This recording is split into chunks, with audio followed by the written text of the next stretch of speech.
ते एक रोडबद्दलचा विषय आहे. 700 मीटरचा ते रोड आहे भोर तालुक्यामध्ये.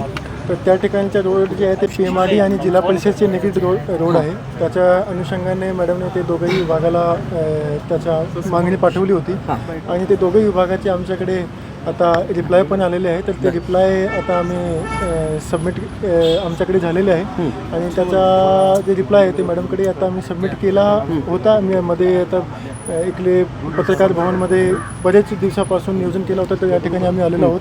पण ते जे उत्तर आहे ते मॅडमला दिलं जाईल आणि त्याच्या अनुषंगाने नक्की ते जे रोड आहे त्याच्या अनुषंगाने काम करण्याची भावनाने जिल्हा परिषद आणि PMRD जी आहे ते त्याचे पुढचे पाऊल उचलते. बरं सर, निवेदन स्वीकारले खासदारांचं आपण निवेदन?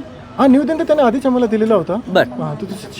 उपोषण सर त्यांचं कधी सुळेंनी बऱ्याच वेळा निवेदन दिलं प्रशासनाला हा रस्ता कंप्लीट व्हावा, पण त्याबद्दल कुठली गांभीर्याने दखल घेतली नाही असा एक त्यांचा आरोप आहे. नाही, गांभीर्याने दखल पण घेतलेली आहे. PMRDने त्याच्या अनुषंगाने त्याचा एस्टिमेट पण आय थिंक तयार केलेला आहे, गव्हर्नमेंटकडे पण सबमिट पण केलेला आहे आणि त्याच्या पुढचा प्रोसेस चालू आहे. तुम्ही PMRD कडून माहिती घेतली तर तुम्हाला पूर्ण माहिती पण मिळेल. सर, मग आंदोलन त्या मागे घ्यायला तयार नाही. त्या म्हणतात की जिल्हाधिकारी जोपर्यंत चर्चा आता करणार मी बोलतो मॅडमशी.